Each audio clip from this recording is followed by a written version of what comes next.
Hey guys, welcome back. We've got more Permasand Invitational Round 3, which is lower bracket action between Eternal Spirit and Blightbringer this time. So, as you know, they're both 1-1, loser is out, and we're going to be starting in Gen 3 between these two gentlemen. Here is Game 1. Eternal Spirit, also known as Gamma, on the bottom, Blightbringer on the top, lead Skarm gets out of the way of lead Mence, Fire Blast comes down, and Milotic, the universal Salamence counter, is going to be the response. Surf coming down on a lack, so we're looking at a physical or mixed offense, it looks like, for Eternal Spirit. Here comes Zapdos, so some kind of mixed offense it looks like. Straight for Thunderbolt here, not able to BP out of the way. And he now switches out, as opposed to Baton passes out of note, to a Metagross. Thunder Wave comes down, and a lot of switching here in this game. Nice double switch for Eternal Spirit there to get Zapdos in and make that a triple switch, getting the Lax in against the Blissey. Great play early on from Eternal Spirit, knowing what his opponent's going to do. And he now focus punches, landing on the Skarm for about a third. Gonna focus punch again, instantly disrupted by Drill Peck. Lead Skarm is either YOLO Skarm with HP Ground or paired with Dugtrio, but I'm not surprised that he has Drill Peck there. Like I said, he very well may have HP Ground as well in case there's a Magneton. And now Gengar comes in. There is counter from Eternal Spirit, trying to get cute and anticipate a Drill Peck and bring it right back. But Blightbringer does not go for it. I would think for Blightbringer, we're looking at Last Poke Doug. Hasn't been seen, but it far and away makes the most sense to me. That's what I think is going to be here. Milotic gets traded with via Explosion. That could be bad for Blightbringer. That's going to open up the Salamence if it is a mixed Mance to be something of a threat. The Blissey can still handle it. And I'm wrong. It's not Last Poke Doug. It's Last Poke Doll. That also makes sense to me. So I think that something like a Heracross or a Breloom or just fighters in general could be really obnoxious for Blightbringer, but there are certainly merits, obviously the rapid spin, to doing it this way as well. T-Tar's faster here, and he nailed him with an Ice Beam. Earthquake came down. What a terrible miss for Eternal Spirit. Both an over prediction and a miss. Fire Blast there, had it connected, would have been good enough. That is unfortunate, certainly, for Eternal Spirit. I mean, granted, he could have just Ice Beamed again. I get why he Fire Blasted, just in case the Skarm or the Jirachi came in, which it didn't. But still, 85% of the time, if the doll stays in, you get him. And that was an unfortunate miss for sure. Eternal Spirit gets unlucky there, and we end up in a 4-4. So the Lax has shown Focus Punch, counter, Shadow Ball. Quite the utility Lax here. Gonna go for Focus Punch on the Wish turn. Meh. 30% on Rachi. Not that exciting. There is Sand in play, but Rachi doesn't care. He's gaining lefties through this. And he's going to begin to Calm Mind up. We haven't actually seen the attacks. We just know Calm Mind Wish, which is almost universally 2 attacks. Could be Bolt Beam. Could be Fire Punch plus Psychic. In very rare cases, it could have HP Grasp, but I super doubt it. And there is the Psychic disrupting Focus Punch. Are we waiting on a boom here? Yep. So Focus Punch, counter, Shadow Ball, and Boom is the set. There is a weird utility Lax, to be sure, but he's going to get the job done via a trade. There's only one layer of spikes established before the Skarm falls. So that leaves us at a 3-3. The last poke for Eternal Spirit hasn't been shown just yet, and Zapdos repeatedly insists that he does not have Baton Pass. Thunder Wave hitting Salamence, not great. It is a special or a mixed Mance. Gengar and full power, so we don't know what he went for there very well since he stayed in. Might have just been Brick Break, which would have been negated anyway. And there is the Ice Punch knockout, leaving Eternal Spirit behind. He is going to have to get there with Aerodactyl. Rock Slide coming down. Thunderbolt, not enough. Aerodactyl with an opportunity to close this game. Maybe not in this moment, because the Rachi obviously resisting Rock Slide.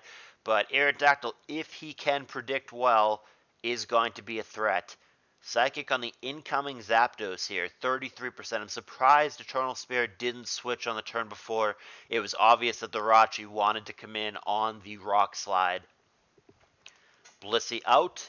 Gengar out of here. There's Rock Slide. So now Eternal Spirit at least has a path to get there with an Earthquake crit.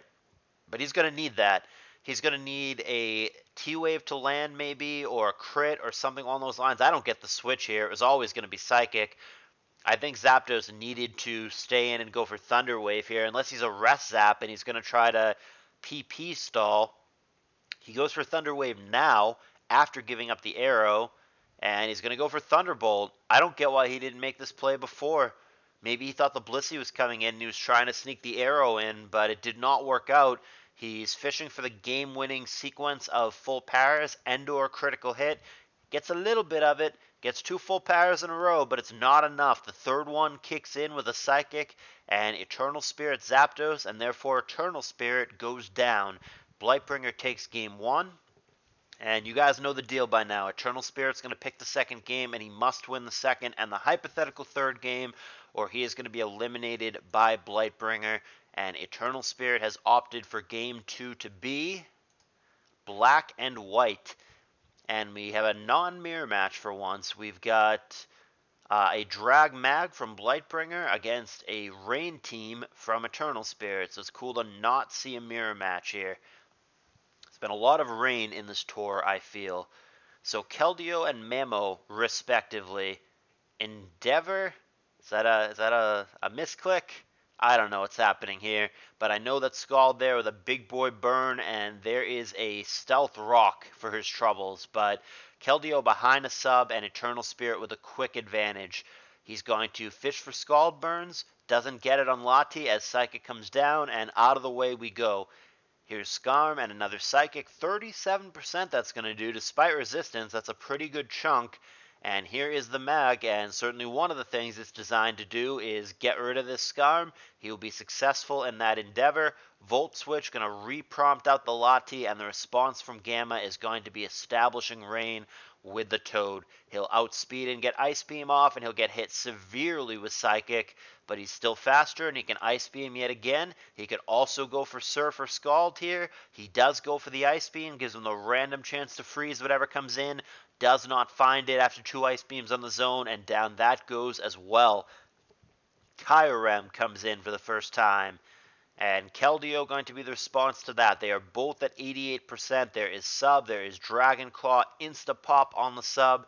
I don't know what you would have thought the Kyurem was ever going to do to not pop the sub, but that's what it did.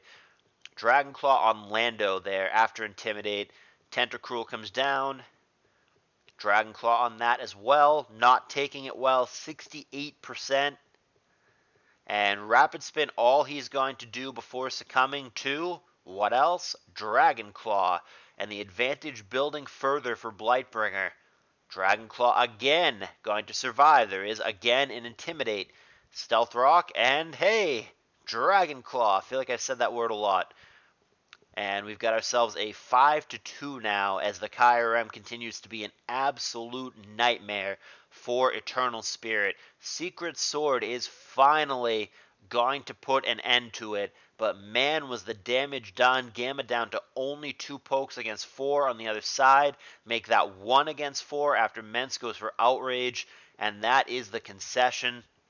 This is going to be the second black-white game in a row that I have narrated today that really hasn't been all that close. There was just a poke on the other end that could not be stopped, and the Kyurem just went to town on Eternal Spirit's team. He is going to be eliminated swiftly by Blightbringer in a one-sided black and white game, 2-0 in the series. Eternal Spirit did not end up being the worst player in the tour as ABR thought that he would be, but nevertheless, he did go out with an underwhelming 1-2 performance. Blightbringer, on the other hand, is going to be 2-1, and will continue to fight another day. We'll see against who. However, there is one more set for today. Perhaps the quote-quote best for last as far as players, or at least as far as Smogon hype. You guys let me know, but in the meantime, please leave a thumbs up on this set, and I will see you guys for that next one, the final set of round 3, coming up next.